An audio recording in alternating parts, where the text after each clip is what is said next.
Good evening. This is CGTN's live streaming from the COVID-19 epicenter in the city of Wuhan. I am CGTN reporter Xu Zhaoquan. My team and I have been here for more than a month, witnessing the effort of the Wuhan people combating the coronavirus. Today, it is an honor to have Dr. Li with us. Dr. Li Shengqing is the director of the respiratory department of Huashan Hospital, which is the affiliated hospital of Fudan University in Shanghai. Is that right? Yes. Okay, great. Dr. Li also did her postdoctoral research in the University of Minnesota. She's also in charge of the intensive care unit in the Wuhan Tongji Hospital, where dozens of patients are still being treated at the moment. Okay. Today, the live streaming is actually a cross-nation medical consultation. And Dr. Li will share her experience in the last month treating the local patient with two medical colleagues. One is from Africa, the other one is from the United States. While we are waiting for these two guests to get online, Dr. Li and I will have a simple dialogue about your experiences in Wuhan, and I may have several stupid questions. Please do not laugh at me. All right, Dr. Li, you know this is not my first time to meet you. Yes. You may not remember. About several days ago, I was in the same ward with you when you were actually working with your colleagues treating one of the patients. Yes. I still remember that day you were removing the ECMO machine from Yes. one of the recovering patients, and I would like to know, how is that patient? Is he recovering well? Yes. That patient was admitted in our ward for about 10 days ago. 10 days ago. Yes. At that time, he had respiratory dysfunction and also heart dysfunction. Oh. So we applied mechanical ventilation to him, but he didn't respond to the mechanical ventilation very well. So we applied VA ECMO to him, and 10 days later he recovered very well. And at that day I met you. I was working with my colleagues to withdraw the VA ECMO, and now he is recovering very well. I hope he will be dismissed in a few days. In a few days? Oh, Yes. That's a good news. That's quite encouraging. Can you tell us how old that patient is? I was told that the older age people might be high risk here when they get infected. Yes. That is female. That is a male patient, Yes. 58 years old. 58 years old. So 58 should be elderly. The elderly people from an angle of a doctor. Is he old? No. Moderately. Yes. Okay. Yes. The eldest patient in my critical care unit is 86, a female patient, and he was also withdrawn the mechanical ventilation Yes. 1 week ago, Yes. and she is recovering very well. Oh, And until now we already have 15 patients withdrawn mechanical ventilation, and 3 patients were withdrawn ECMO, and all of them recovered very well. Okay, okay, good, Yes. thank you. That's quite encouraging. And actually, we have collected some of the questions from our friends on the internet because we are doing live on many of the internet platforms. Some of the questions provided a bit earlier includes. I've got plenty of questions. Well, okay, I will answer the first one, which I am deeply concerned about, because. Okay, let me read the question for you first. It's actually a question. It is from the CDC, the U.S. CDC.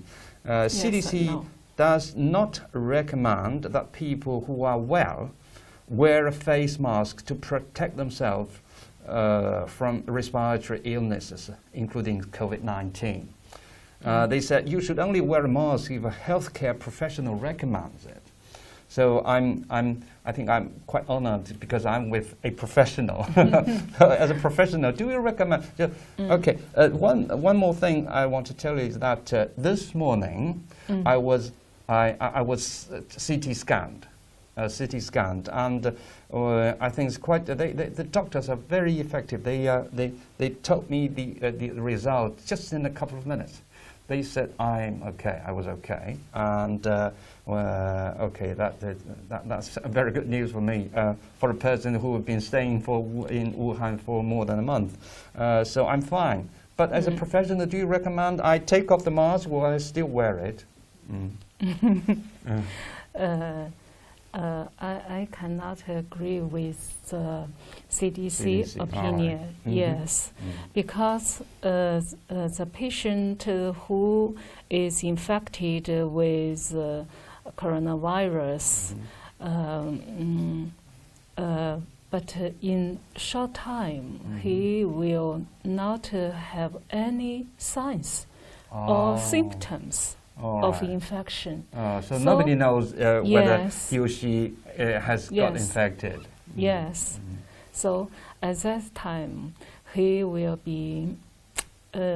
He has been ill, but he doesn't know it. So it will spread coronavirus to the other healthy people. So I think it's dangerous. The best way, I think, is to put on your mask. No whether you are to the health or ill. Okay, good. Thank you very much for that advice. I think that's very useful. That's also very useful. I think it's also useful for those people in Europe and America who are still reluctant to wear masks, even when they are having close contact with their friends and relatives. All right, another question from a Chinese. We Chinese people share food from one dish. That's a tradition of the Chinese people.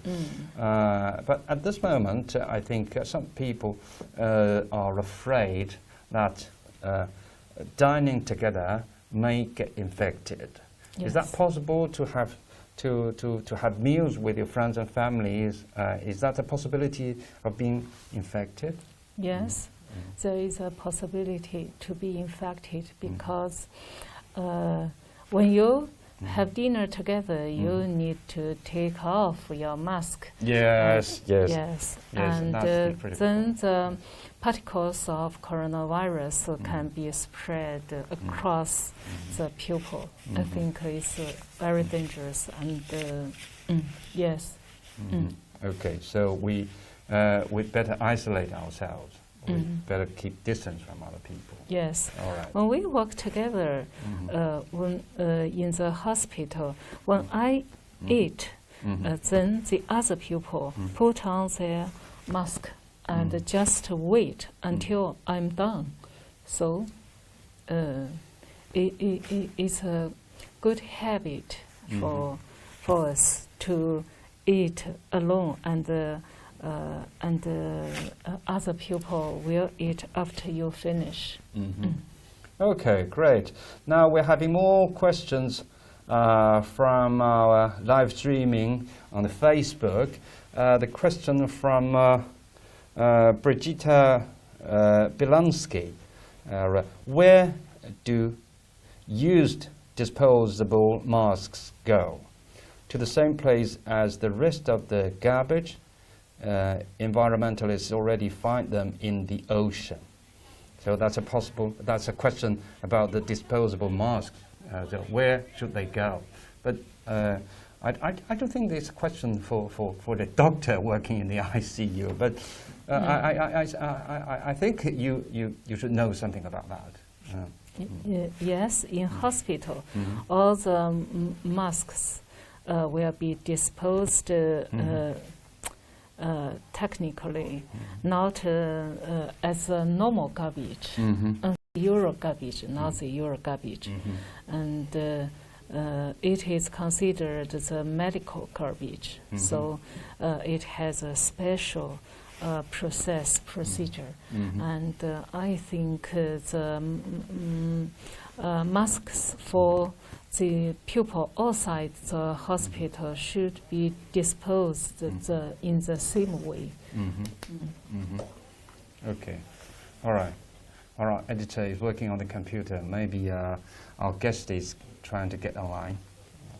Okay, just leave it because we have plenty of questions from the internet. Okay. All right. Another question from Nimchiri Sherpa.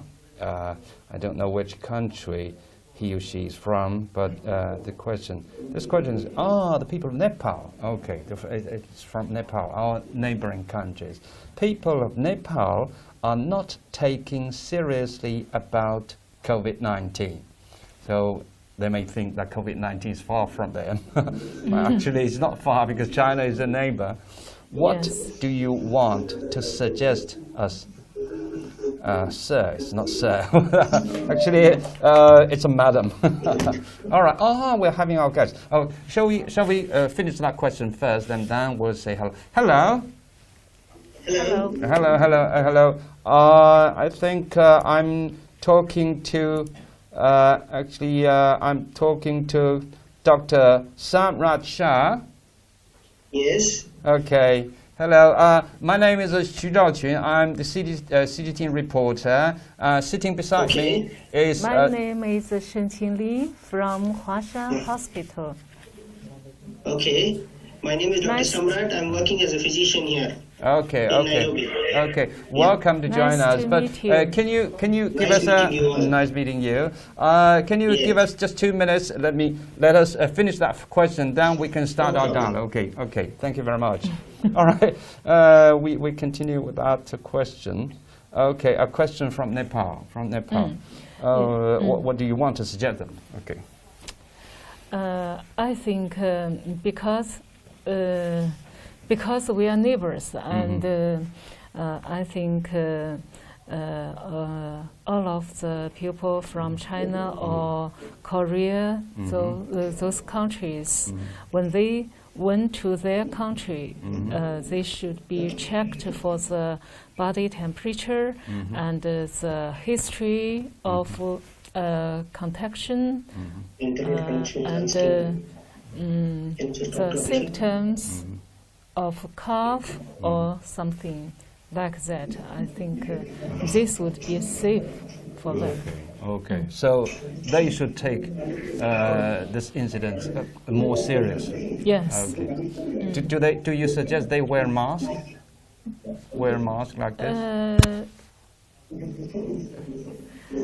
I think mask is appropriate for those people in the airport or something or some place like that, because they have the chance to contact people from other countries. Okay, great. Thank you very much.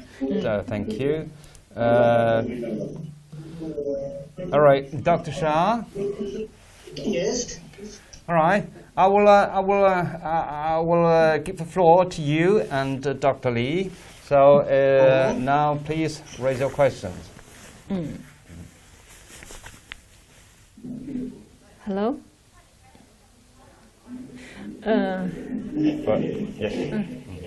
Hello, I'm Dr. Lee, and now I'm working in Tongji Guanggu Hospital in the intensive care unit. I have already 72 critical ill NCP patients, and the intubation rate of my patients is 81%, 51 to 72.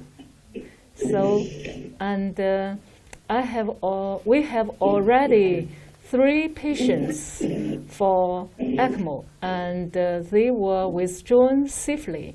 Now, 2 of them have been dismissed from my ward, and 1 is still left, and I think he will be dismissed in a few days. So I'm very happy to share my treatment opinion with you.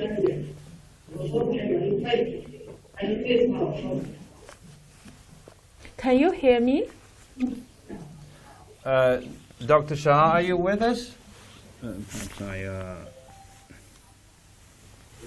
Hello, Dr. Shah.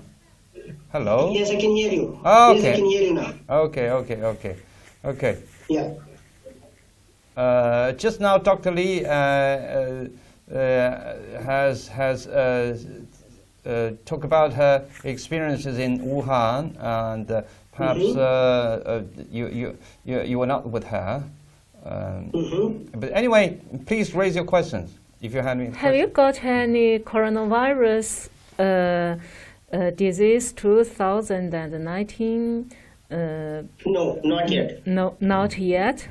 Not yet. There are only 3 cases being confirmed in the country, and all 3 have been isolated in the government sector.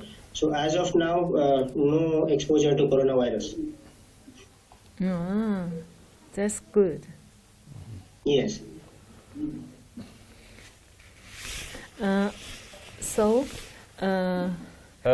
Dr. Shah, do you want to raise your questions now, or you want Dr. Lee to talk about her working experiences first? Yes. Yes, I would like to hear from the doctor because they have seen a lot of cases of corona. Would like to know more about the cases of corona. How are they being managed?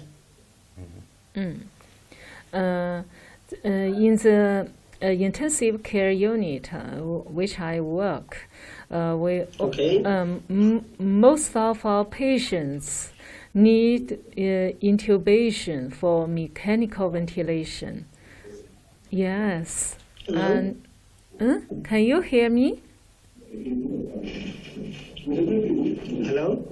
Hello? Can you hear me?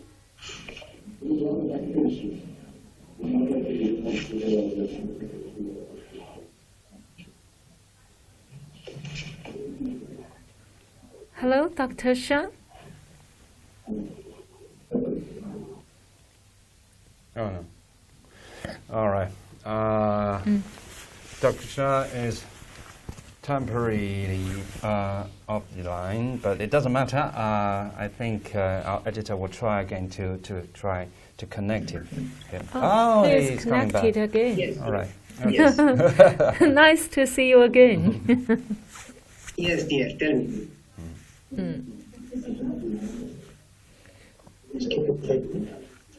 Yeah, I can hear you now. So I wanted to know, how are you treating these patients in ICU?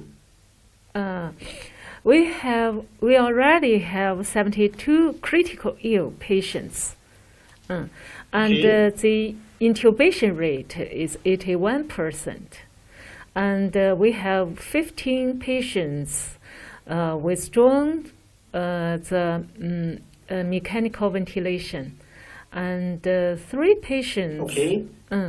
Three patients were withdrawn ECMO, and the mortality rate in my critical care unit is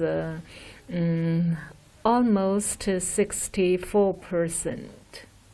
Yes, the mortality. 64%. Yes, the mortality. So the mortality is relatively high for those critical ill NCP patients.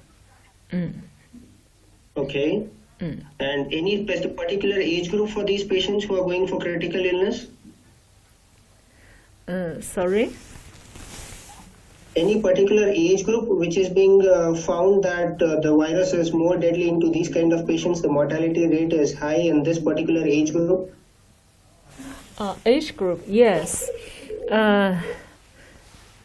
Almost half of my patients is more than 80 years old, and the mortality is relatively high for those older people. Yes. Okay. Older people.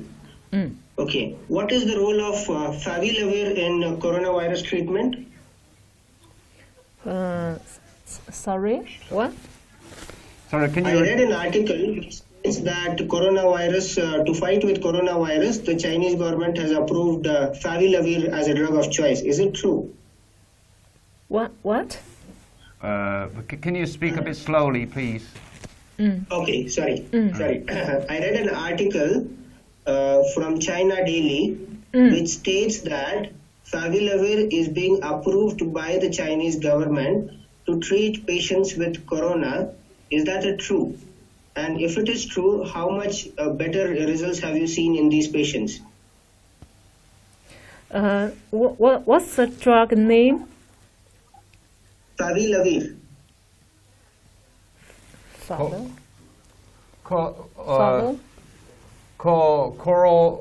Chloroquine?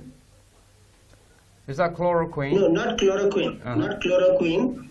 Favilavir. The drug name was favilavir. This is what an article was published, and it's circulating across that this is the drug which has been approved to be marketed by the Chinese government from Sunday. I see. This you mean Remdesivir? Remdesivir. Sorry? Do you mean Remdesivir? No. Oh. Yeah, I don't know whether it is a fake news or what, we don't know, because that's an article being circulating across stating that a drug called as favilavir is being approved by the Chinese government for treatment of coronavirus. In my opinion, now we have no specific or targeted therapeutic drug for the coronavirus infection. So we only have some immunological modulation therapy and multi-organ life support and anti-fibrosis therapy for those NCP patients. Okay. Dr. Lee, can you look at the big screens? Just look at the TV. Yes. All right.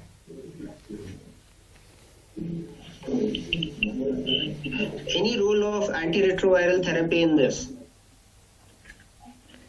Would you please speak slowly? Sorry. My speech is a bit faster. Any role of antiretroviral therapy in patients with corona?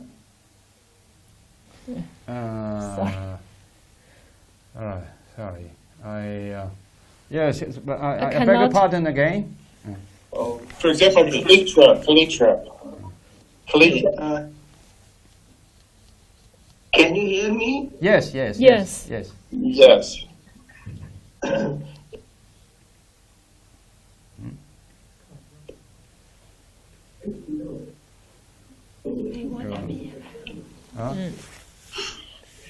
Is there any role for antiretroviral therapy in patients of corona? Now we have no antivirus therapy, especially for those critical ill patients. No.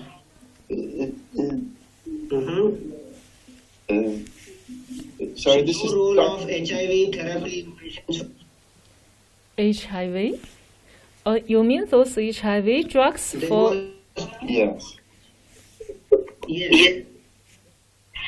No, the clinical trial, the data of clinical trial didn't prove them effect to the treatment of NCP. Yes. Okay. So as of now, the treatment remains symptomatic support.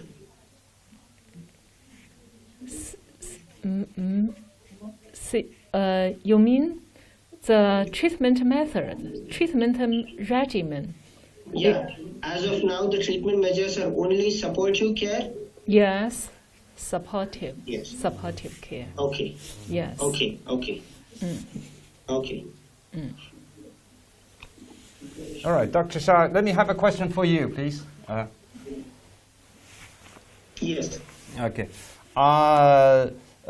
You're in Nairobi. Are you? Yes. All right.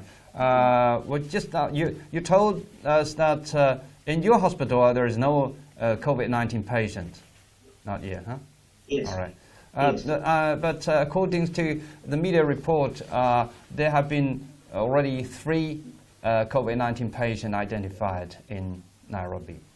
Yes. Yes. Okay. Okay. Yes. What measures do your country has taken to inhibit the transmission of the coronavirus or to treat the COVID-19? All these 3 patients, all these 3 patients have been isolated.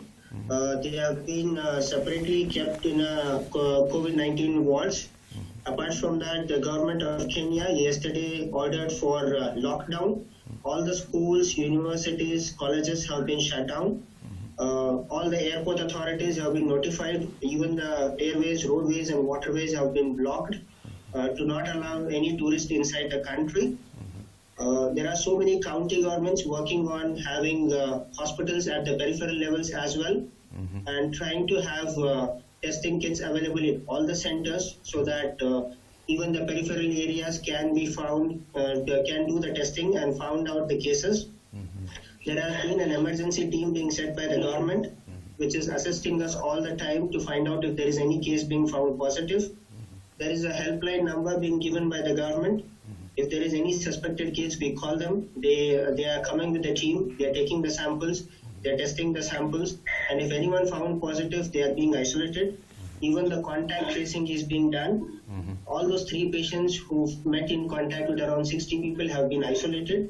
So there are many good measures being taken by the government, trying to prevent the local transmission of the disease. Okay. Okay. What about the medical authorities? Because I believe that most of the medical staffs in Kenya are not very familiar with the treatment way of treating the COVID-19 patient. And how do you see the dialogues, the conversations like we're having now? Is it useful for doctors like you, or useful for the doctors in Nairobi, in the Nairobi hospitals, who might be facing the challenge of the potential attack of the COVID-19? Yes, definitely. There is a lack of technology in the country. There is lack of resources. There is lack of knowledge about treating these patients. Definitely, these kind of interactions are going to help us in assist people to know more and more about COVID-19. And because it started from there, you are the right people to guide us about how to go ahead with COVID-19 and how to treat these patients.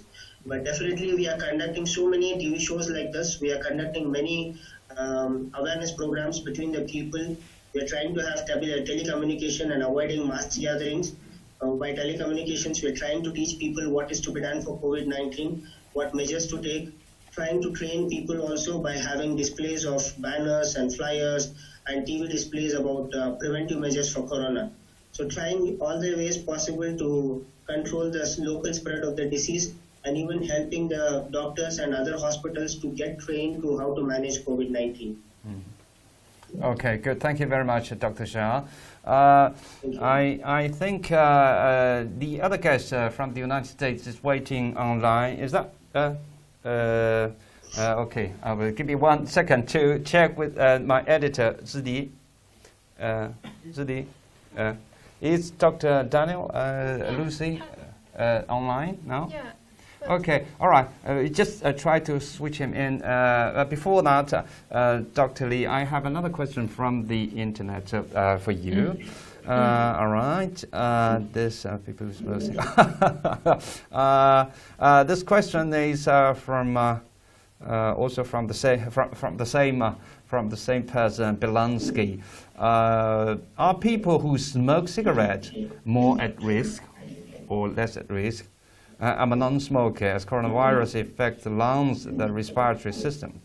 All right. Do you think you have any answer for that question? Smokers at high or low risk? Now we have no data about the risks of smoking related to the coronavirus. Yes, so I cannot tell.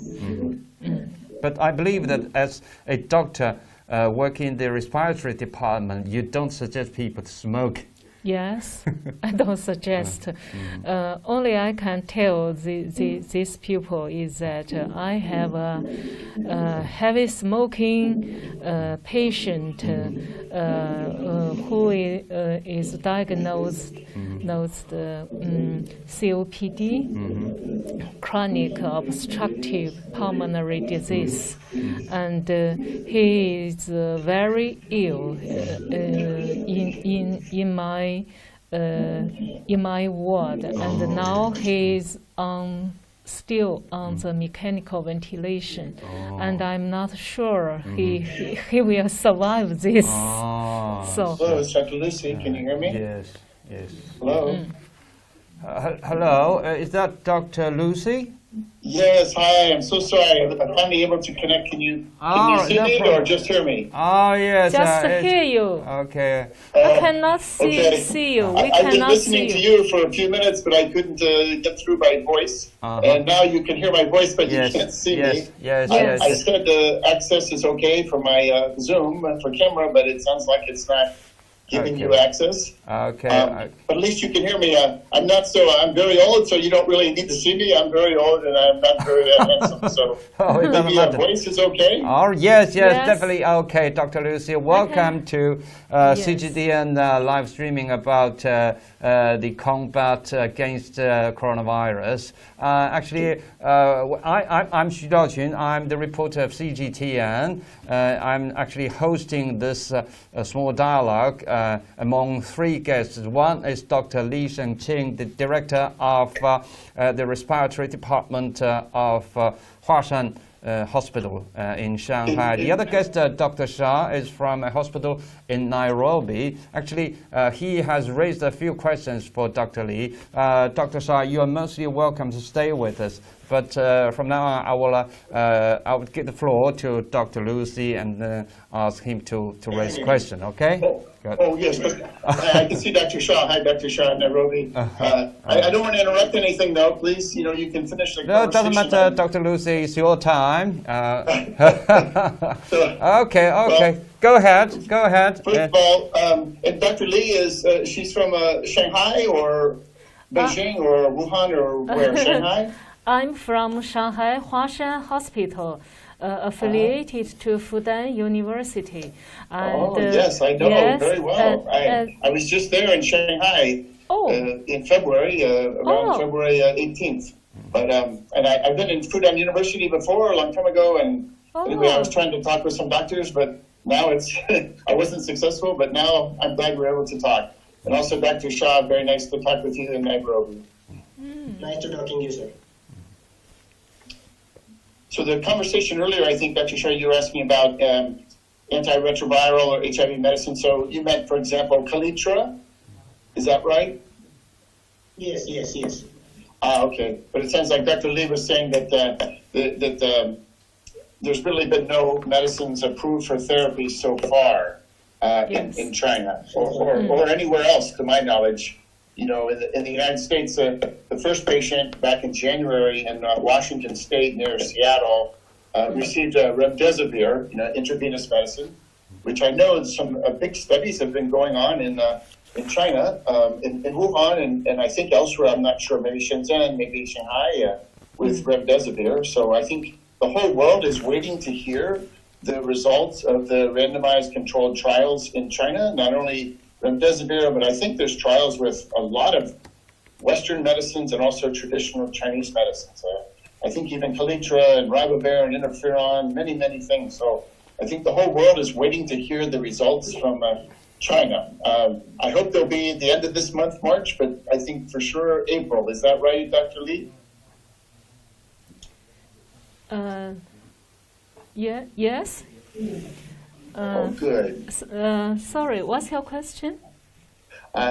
Will the results of the treatment clinical studies in China, in Wuhan and other places, will the results be complete and made public in the month of April coming up soon?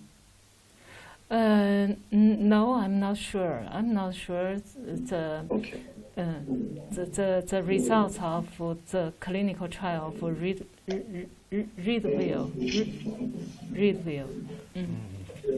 But as far as I know, that many of the doctors are also doing their own studies according to their clinical experiences.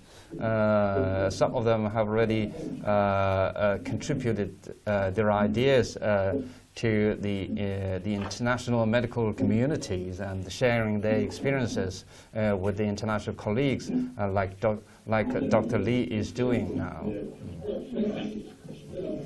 Yes, there's been many publications in very good medical journals. Yes. About the results from China with regard to COVID-19 or novel coronavirus pneumonia, NCP, I believe is the name in China. Yes. The name that you first gave, and I'm not sure why it was changed by World Health Organization to COVID-19, but it's novel coronavirus pneumonia, NCP. I understand. I like that name. Mm-hmm. Okay. Since Dr. Lee has been working in the ward, in the intensive care unit for almost a month, trying to save a lot of lives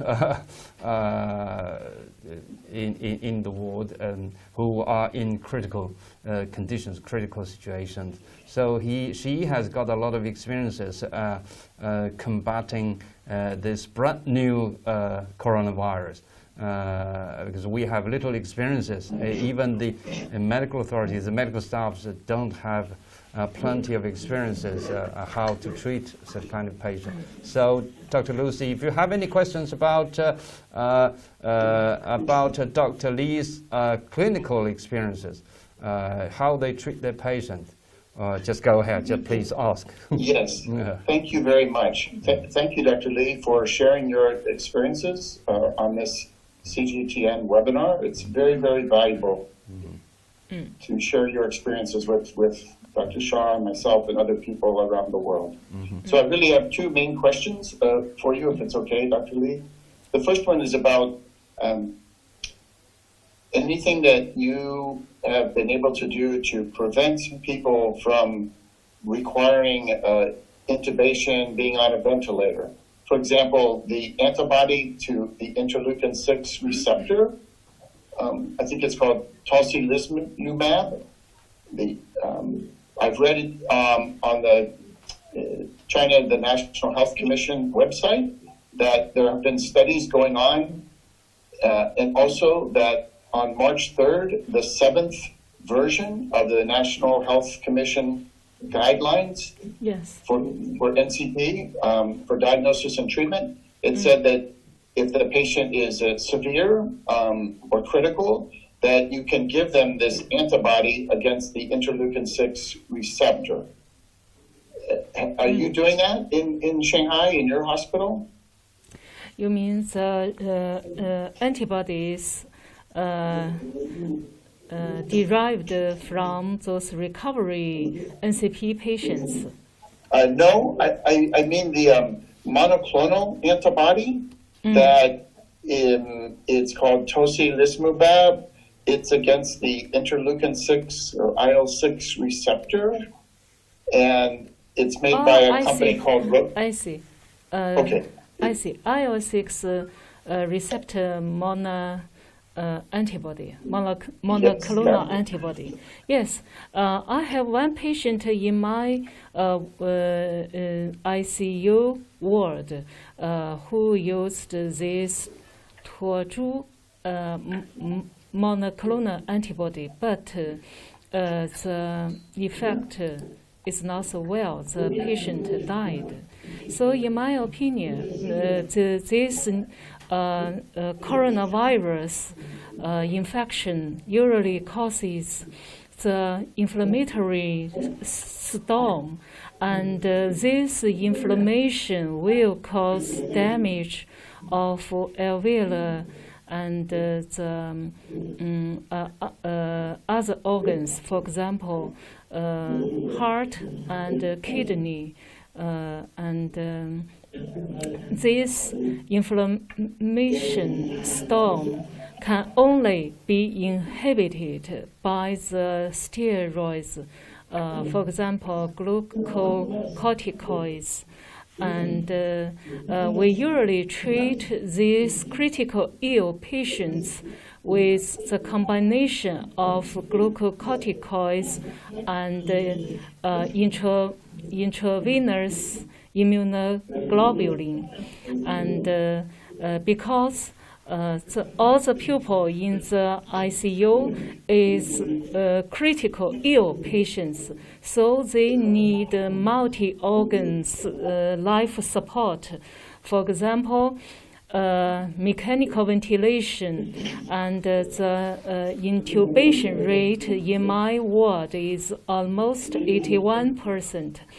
And also the CRRT, even the ECMO, and VV ECMO is the most used mode, and VV ECMO is usually used for those people with respiratory and cardiac dysfunction patients, and because the high coagulation, the high risk of venous thromboembolism, we usually use anticoagulation therapy, especially prophylaxis anticoagulation therapy for those patients.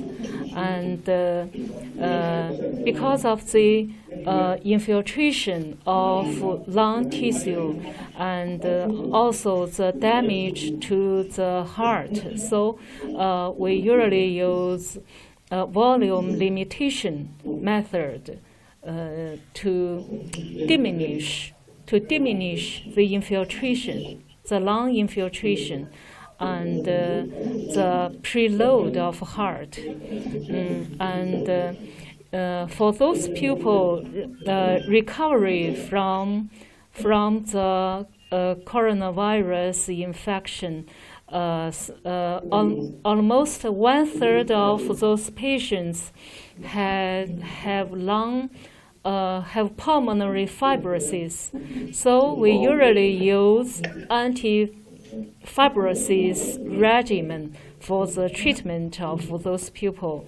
And the regimen is a combination of glucocorticoids and N-acetylcysteine and pirfenidone. Those patients treated with these 3 drugs usually recovered very fast, and shorten the duration of hospitalization. The patient, when use these 3 drugs, 1 week later, when we check the CT scan, the most shadow in the CT scan of patients' lungs will dissolved. Most of them will dissolved. So I think is a good regimen for anti-fibrosis. And the last method treatment for the critical ill patients is pulmonary rehabilitation. The pulmonary rehabilitation is very important for patients to diminish their symptom burden, their usage of oxygen, and it will shorten the duration of hospitalization dramatically. So this is my opinion for the treatment of critical ill NCP patients. So now, until now, 15 patients were withdrawn mechanical ventilation, and 3 patients were withdrawn ECMO, and we have 10 patients dismissed from the intensive care unit. So I think is good results for fighting 1 month fighting. Well, great. Yes, thank you. Thank you very much, Dr. Lee. You're it was welcome. A little bit. There's some voices in the background, so I could hear what you're saying, but not perfectly. It sounds like you've had a lot of success treating patients in their intensive care unit, including with pulmonary fibrosis. And Yes. you mentioned 3 drugs. Yes. I think 1 drug was corticosteroids. Yes. And what is the second drug? Was it anticoagulation treatment? The second drug is an acetylcysteine. Oh, okay, yes, an acetylcysteine. And then the third drug? Pirfenidone. Pirfenidone, Pirfenidone. Okay, and what is pirfenidone? What does it do? What does it do? This drug targets TGF-beta signaling pathway. Oh, for the fibrosis, the TGF-beta trying to. Yes. Yeah, very interesting. That's very. It's very creative. It's a very good idea, I think. And you say that it's working. So you're inhibiting the TGF-beta. Yes. Yeah, what a good idea. Thank you. And then one week later, thank you. Then 1 week later, you repeat the CT of the chest. Yes. With no contrast, right? No contrast CT scan, right? Yes, no contrast. No contrast. And you see improvement and improved oxygenation also in the patients? Yes. The symptoms of those patients improved, and also the CT scan improved dramatically. Yes. Yes, yeah. dramatically. So can I just ask you, Dr. Lee, have you or any of your colleagues in Shanghai or Wuhan or Shenzhen, anywhere, have you published this treatment protocol, or is it on the website of the National Health Commission, or is it available somewhere? Because I haven't heard about it, but it sounds very successful and very helpful, So is it published yet or no? Yes, I just write a Chinese paper for publication in China, and another English paper. It will published in the in English journal. Let me. In the New England Journal of Medicine? No. I can tell you. Yes. I can tell you the journal. Wonderful. Journal name. The journal name. Is it journal in the United States or in European countries? Sorry. Sorry.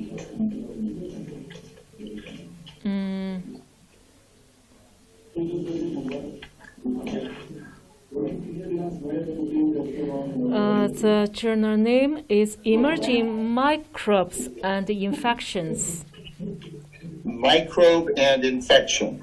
Yes, emerging microbes and infections. I just submit my English article paper in this journal last night. Okay, good. Okay, so hopefully it will be accepted and published online very soon, I hope. Thank you. I hope so. Dr. Lee, is it an online magazine or it is a published one? It is a published one. It is a published one. Okay, but hopefully it will get online soon. Yes. I think it's available online as well. Yeah. Yes. I think. Yes. Okay. I think Great. so. Okay. Before you have any more questions, let me give you a few minutes to the questions from the internet. Okay. All right. Yes. Okay. First of all, Yes. I want to thank our friends from the internet for their advice. They told me in the comment on the streamlining website. They said I better not touch my face and my mask frequently. Okay. Well, thank you so much for that advice. All right.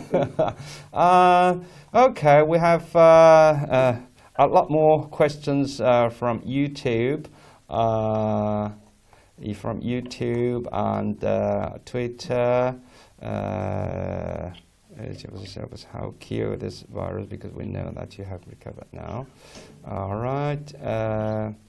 Thank you. Was in Tanzania. I'm in Tanzania. Okay.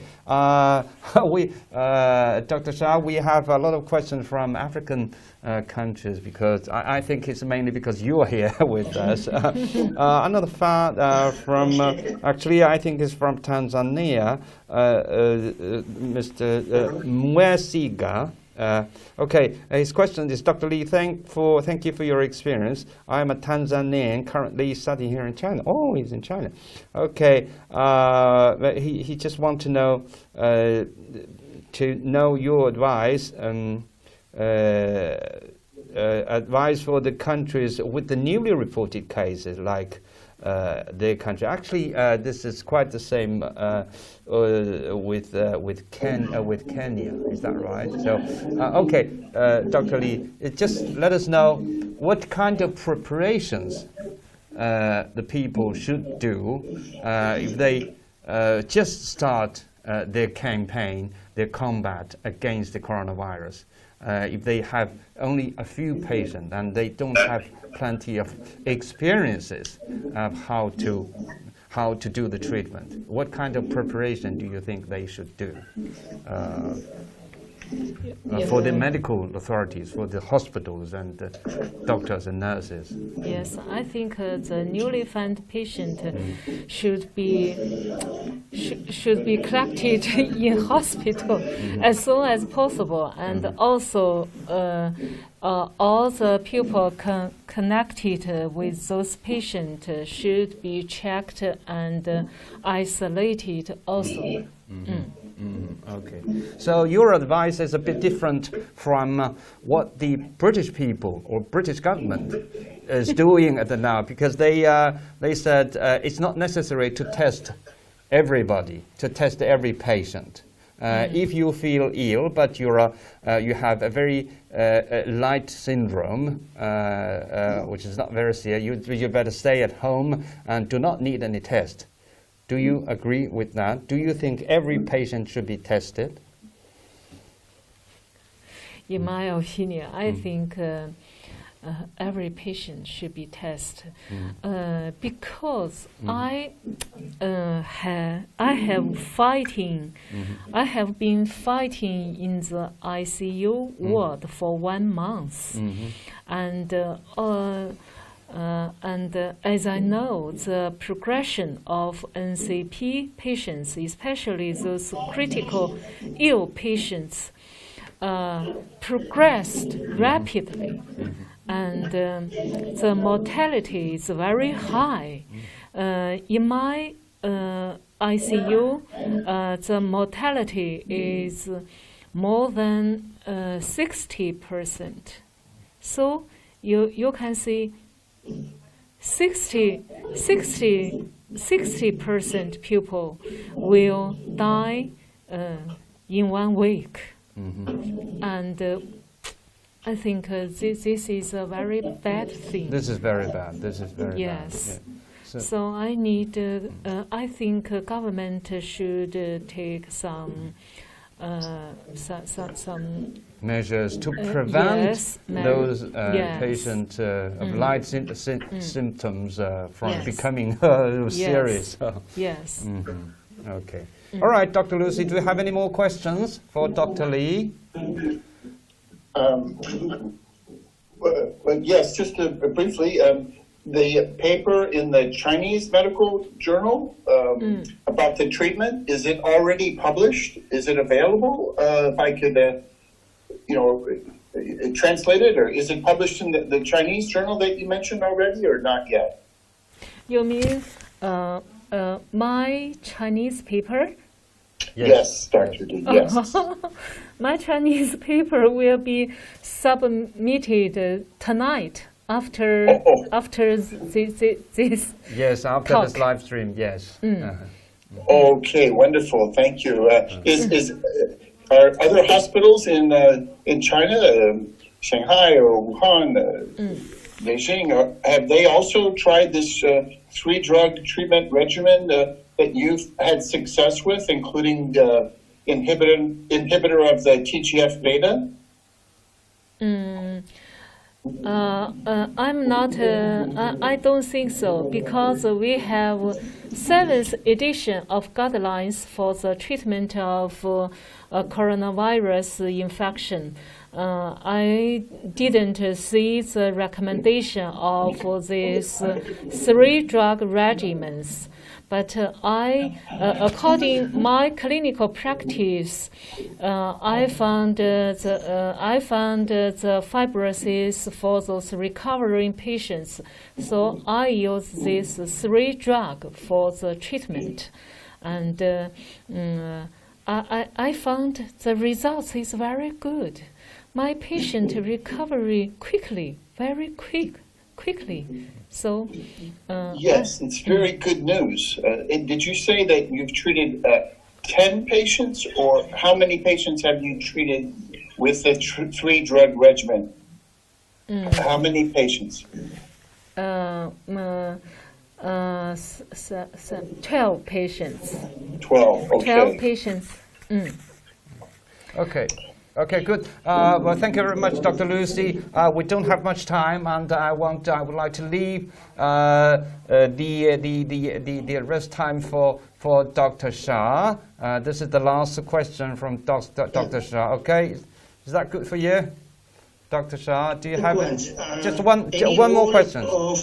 Yes, I have quick 2 questions. Yes. Any role of immunoglobulin therapy? First thing. Second thing, if there is a bacterial infection superadded, what antibiotics have you found to be useful? And if there is organ failure, which is the most common organ failure you have seen? Sorry, the network is not very good. Can you repeat your question a bit slowly, please? Any role of immunoglobulin therapy? You mentioned something about IV immunoglobulins. What is the role of immunoglobulin therapy with the triple regime? First thing. Second question, if you see multi-organ dysfunction, which is the most common organ you have seen to be affected apart from the lungs?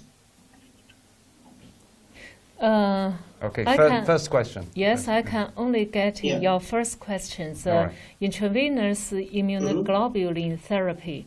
Yes. Yes.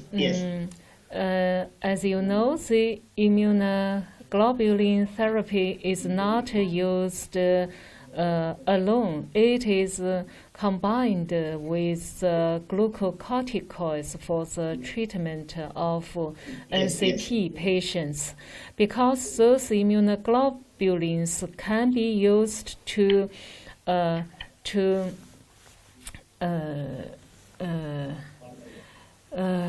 inhibit the toxins and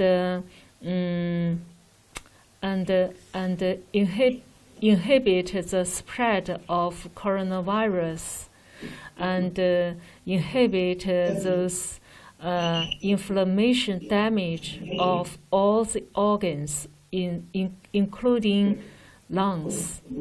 So, and also it can also block the secondary infection of other organisms. So that's why I use it. Okay, great. Thank you very much, Dr. Lee, and thank you, Dr. Shah. Thank you very much, Dr. Lucy. And I would like to thank all the friends from the internet. It is my great pleasure to have this dialogue with three top-level medical experts who have been talking in the last hours about something like that, and I totally don't understand, but it's still my great honor. I think it should be quite useful for the people who are still doing their preparations for this fight against coronavirus. Just one more thing, Dr. Lucy. What do you think? What do you think of such kind of dialogues? Is that useful for you? It's very useful for me, and I thank you very much, and CGTN, and Dr. Lee, and Dr. Shah. Welcome. And I hope that maybe we could do this again in the near future, because things are happening so quickly. Now in the United States, more than 3,000 patients that we know of, but I'm sure there's many, many more because we've had trouble with testing, obviously, doing enough testing. So it's very valuable to me, and I thank you very much. And I would love to hear more from Dr. Lee about her 3-drug regimen. I think it's very interesting and creative to inhibit TGF-beta to block pulmonary fibrosis. So, this has been very valuable. Thank you very much to everyone. Okay, great. Thank you very much again for joining us. Especially thanks for Dr. Lee, and also my sincere thanks for the people joining this live streaming and watching the live streaming from CGTN. Thank you very much for your precious time, and we'll continue to do the same thing in the next couple of days. And tomorrow evening we'll do another cross-nation medical consultation with the doctors from the Peking Union Hospital. Okay, thank you very much. See you tomorrow. Thank you.